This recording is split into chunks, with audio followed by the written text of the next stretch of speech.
Hi friends, welcome to Tanu cooking hut. ನಾನಿವತ್ತು ಗಟ್ಟಿ ಗಿಣ್ಣು ಮಾಡೋಕೆ ತೋರಿಸ್ತಿದ್ದೀನಿ. ಹಸು ಕರುವನ್ನು ಹಾಕಿದ ದಿನದಿಂದ 5 ದಿನದವರೆಗೆ ಕೊಡುವ ಹಾಲನ್ನು ಗಿಣ್ಣು ಹಾಲು ಅಂತ ಕರಿತೀವಿ. ಆ ಹಾಲಲ್ಲೇ ಗಿಣ್ಣು ಮಾಡೋಕೆ ಬರೋದು. ಅದರಲ್ಲೂ ಕರು ಹಾಕಿದ ಮೊದಲೆರಡು ದಿನದಲ್ಲಿ ಕರೆಯುವ ಹಾಲಿಗೆ ಗೀಬ್ ಹಾಲು ಅಂತ ಕರಿತೀವಿ. ಆ ಹಾಲಲ್ಲಿ ಮಾತ್ರ ಇಷ್ಟು ಗಟ್ಟಿಯಾಗಿ ಗಿಣ್ಣು ಮಾಡೋಕ್ಕಾಗೋದು. ನಮ್ಮ ಅಜ್ಜಿ ಊರಲ್ಲಿ ಹಸು ಕರು ಹಾಕಿತ್ತು, ಹಾಗಾಗಿ ನಮ್ಮಣ್ಣ ಹಾಲು ಕೊಟ್ಟು ಕಳಿಸಿದ್ರು. ಹಾಗಾದರೆ ಗಟ್ಟಿ ಗಿಣ್ಣನ್ನು ಹೇಗೆ ಮಾಡೋದು ಅಂತ ನೋಡೋಣ ಬನ್ನಿ. ನೋಡಿ, ಇದು ಹಸು ಕರು ಹಾಕಿದ ಮೊದಲನೆಯ ದಿನ ಕರೆದ ಹಾಲು. ಇದಕ್ಕೆ ಗೀಬ್ ಅಂತ ಕರೀತಾರೆ. ಈಗ ಇದನ್ನು ಒಂದು ಪಾತ್ರೆಗೆ ಹಾಕ್ತಿದ್ದೀನಿ. ನೋಡಿ, ಇಷ್ಟು ಗಟ್ಟಿಯಾಗಿರುತ್ತೆ ಹಾಲು. ಈ ಗಿಣ್ಣು ಹಾಲಲ್ಲಿ ಪ್ರೋಟೀನ್, ವಿಟಮಿನ್ಸ್ ಹಾಗೂ ಕೊಬ್ಬಿನಾಂಶ ಹೆಚ್ಚಿರುತ್ತೆ ಮತ್ತು ನ್ಯೂಟ್ರಿಷಿಯನ್ಸ್ ಕಡಿಮೆ ಇದ್ದವರು ಈ ಗಿಣ್ಣನ್ನು ತಿನ್ನೋದ್ರಿಂದ ಹೆಚ್ಚಾಗುತ್ತೆ. ಮೊದಲನೆಯ ದಿನ ಹಾಗೂ ಎರಡನೆಯ ದಿನದ ಹಾಲು ಇಷ್ಟು ಗಟ್ಟಿಯಾಗಿರುತ್ತೆ. ಈಗ ನಾನಿಲ್ಲಿ ಇದಕ್ಕೆ 1/4 ಲೀಟರ್ನಷ್ಟು ಗಟ್ಟಿ ಹಾಲನ್ನು ಹಾಕ್ತಿದ್ದೀನಿ. ಗಟ್ಟಿ ಹಾಲನ್ನೇ ಹಾಕಿ, ಇಲ್ಲಾಂದರೆ ಗಿಣ್ಣು ಗಟ್ಟಿಯಾಗಿ ಆಗಲ್ಲ. ಗಿಣ್ಣನ್ನು ತಿನ್ನೋದ್ರಿಂದ ವೈಟ್ ಪ್ಲೇಟ್ಲೆಟ್ಸ್ ಸಹ ಹೆಚ್ಚಾಗುತ್ತೆ. ಈಗ ಇದನ್ನು ಒಂದು ಬಾರಿ ಮಿಕ್ಸ್ ಮಾಡಿ, ನಾನಿಲ್ಲಿ ಈ ಹಾಲಿಗೆ ಈಗ 3 ಅಚ್ಚು ಬೆಲ್ಲ ಹಾಕ್ತಿದ್ದೀನಿ. ಅಂದರೆ 3/4 kg ಬೆಲ್ಲ ಹಾಕ್ತಿದ್ದೀನಿ. ನೋಡಿ, ಬೆಲ್ಲನ ಸಣ್ಣದಾಗಿ ಪುಡಿ ಮಾಡಿ ಈಗ ಹಾಲಿಗೆ ಸೇರಿಸ್ತಿದ್ದೀನಿ. ನೀವು ನಿಮ್ಮ ಸಿಹಿಗೆ ತಕ್ಕಷ್ಟು ಬೆಲ್ಲ ಹಾಕೊಳ್ಳಿ. ನಾ ತಗೊಂಡಿರೋ ಹಾಲು ಈಗ ಒಟ್ಟು 1/4 ಲೀಟ್ರಷ್ಟು ಹಾಲಾಗಿದೆ. ಹಾಗಾಗಿ ನಾನಿಲ್ಲಿ ಈಗ 3/4 kg ಬೆಲ್ಲ ಹಾಕಿದ್ದೀನಿ. ಬೆಳೆಯುವ ಮಕ್ಕಳಿಗೆ ಗಿಣ್ಣನ್ನು ತಿನ್ನಿಸುವುದರಿಂದ ಆರೋಗ್ಯವಾಗಿರ್ತಾರೆ. ಮಾಮೂಲಿ ಹಾಲಿನಲ್ಲಿ ಎಷ್ಟು ವಿಟಮಿನ್, ಪ್ರೋಟೀನ್ ಹಾಗೂ ಕ್ಯಾಲ್ಸಿಯಂ ಸಿಗುತ್ತೋ ಅದರ 2ರಷ್ಟು ಈ ಗಿಣ್ಣು ಹಾಲಲ್ಲಿ ಇರುತ್ತೆ. ಅದಕ್ಕೆ ಇದನ್ನು ಅಮೃತ ಅಂತಲೂ ಕರೀತಾರೆ. ನೋಡಿ, ಈಗ ಬೆಲ್ಲ ಹಾಕಾಗಿದೆ. ಬೆಲ್ಲ ಕರಗುವವರೆಗೂ ಮಿಕ್ಸ್ ಮಾಡ್ತಿದ್ದೀನಿ.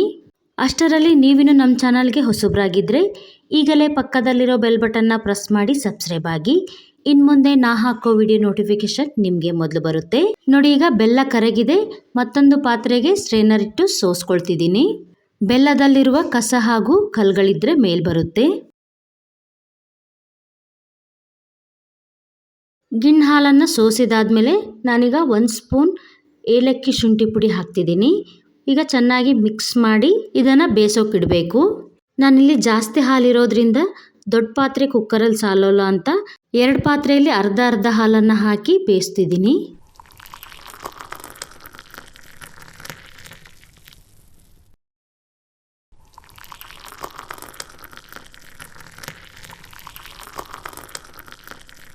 ಈಗ ಗ್ಯಾಸ್ ಆನ್ ಮಾಡಿ ಒಂದು ಕುಕ್ಕರ್ ಇಟ್ಟು ಇದರಲ್ಲಿ ಸ್ವಲ್ಪ ನೀರು ಹಾಕಿ,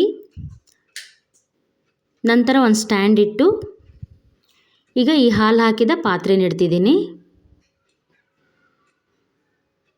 ಲಿಂಟ್ ಕ್ಲೋಸ್ ಮಾಡಿ ಮತ್ತೊಂದು ಪಾತ್ರೆ ಇಟ್ಟು ಅದಕ್ಕೂ ಸಹ ಲಿಂಟ್ ಕ್ಲೋಸ್ ಮಾಡಿ ಈಗ ಕುಕ್ಕರ್ ಕ್ಲೋಸ್ ಮಾಡ್ತಿದ್ದೀನಿ. ಈಗ ಇದು 2 ವಿಸಿಲ್ ಬರಬೇಕು. ವಿಸಿಲ್ ಬಂದಾಗಿದೆ. ಈಗ ಕುಕ್ಕರ್ ಕೂಲ್ ಆದಮೇಲೆ ಓಪನ್ ಮಾಡ್ತಿದ್ದೀನಿ. ಕುಕ್ಕರಿಂದ ಪಾತ್ರೆ ಹೊರಗೆ ತೆಗೆದಿಡ್ತಿದ್ದೀನಿ. ಇದು ಕಂಪ್ಲೀಟಾಗಿ 2 ಅವರ್ ಆದರೂ ತಣ್ಣಗಾಗೋಕ್ಕೆ ಬಿಡಬೇಕು. ಇಲ್ಲಾಂದರೆ ಮಧ್ಯಾಹ್ನ ತಿಂತೀವಿ ಅಂದರೆ ಬೆಳಗ್ಗೆನೇ ಮಾಡಿಡಿ. ಬಿಸಿ ಗಿಣ್ಣ ತಿನ್ನೋದಕ್ಕಿಂತ ತಣ್ಣಗಿರೋ ಗಿಣ್ಣ ತಿಂದ್ರೇ ತುಂಬ ರುಚಿಯಾಗಿರುತ್ತೆ. ಹಾಗೂ ಕಟ್ ಮಾಡಿದರೆ ಕ್ಯೂಬ್ ಥರ ಬರುತ್ತೆ. ನೋಡಿ, ಈ ಥರ ಒಂದು ನೈಫಿಂದ ಚೆಕ್ ಮಾಡ್ತಿದ್ದೀನಿ. ನೈಫಿಗೆ ಸ್ವಲ್ಪನೂ ಅಂಟ್ಕೊಂಡಿಲ್ಲ. ಹೀಗಿದ್ರೆ ಗಿಣ್ಣು ಚೆನ್ನಾಗಿ ಬೆಂದಿದೆ ಅಂತ.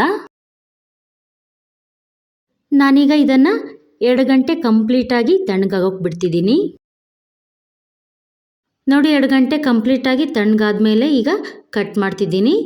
ಮೊದಲು ಒಂದು ನೈಫಿಂದ ಈ ಥರ ಎಡ್ಜಸ್ನೆಲ್ಲ ಬಿಡಿಸ್ಕೊಳ್ತಿದ್ದೀನಿ. ನಂತರ ನಮಗೆ ಯಾವ ಸೈಜಿಗೆ ಬೇಕೋ ಆ ಸೈಜಿಗೆ ನೋಡಿ ಈ ಥರ ಕ್ಯೂಬ್ ಥರ ಕಟ್ ಮಾಡ್ತಿದ್ದೀನಿ.